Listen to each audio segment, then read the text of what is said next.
Today I'm going to be showing you how to breed mealworms, which can be great if you have any kind of reptile or even birds. To start off, you're going to need 3 bins. Now, depending on how many animals you have or how many mealworms you need, or the size of them, this will depend what bin you get.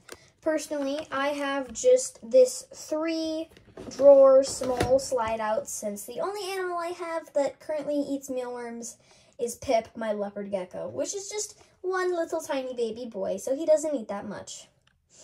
Now, once you have your bins, and again, if you have a lot of animals, you could just use 3 big tote bins. That's up to you. So, in the first drawer, or really whatever drawer, you're going to want to keep your feeding size mealworm, squeamish wording.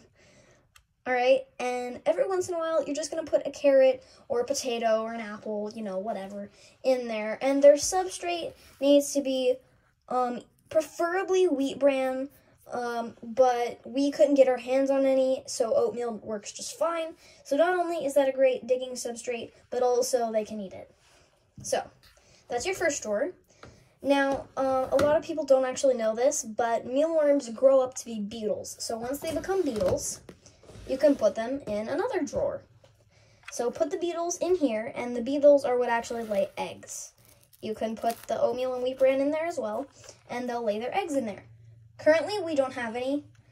We don't have any beetles yet, so I haven't put it in there yet. But you're also going to want to add egg cartons or toilet paper rolls, paper towel rolls, whatever, because A, that's food, and B, they're going to want a little bit more protection to lay their eggs in.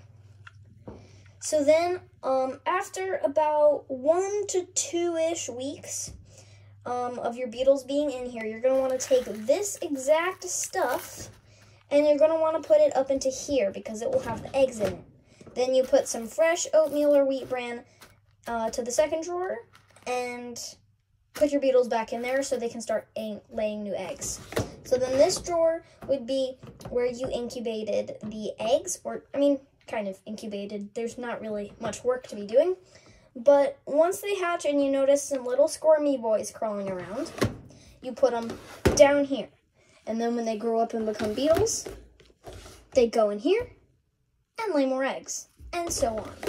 And I have questions about this a lot, so I just want to let you guys know. These dudes are totally innocent.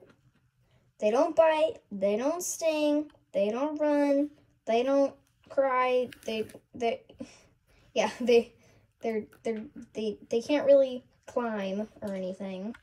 So even just this very, very low wall is enough.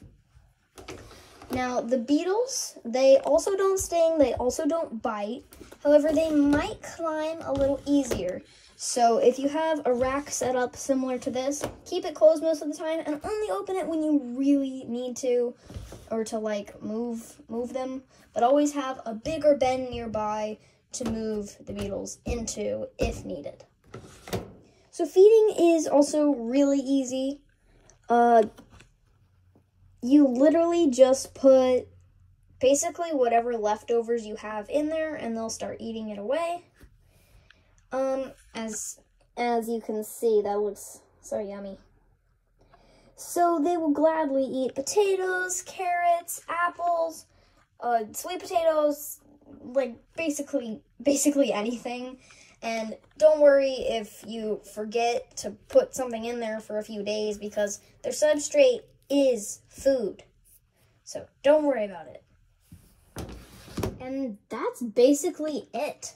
You can save so much money because really places ridiculously overcharge for mealworms. So yeah, that's how you breed them. It's so easy, so simple. You can just put them in the laundry room just like me. They don't really smell, and if so, it's very minor. And you save a lot. Hope you guys enjoyed and learned something, and I'll see you guys in the next video. Peace out, larvae.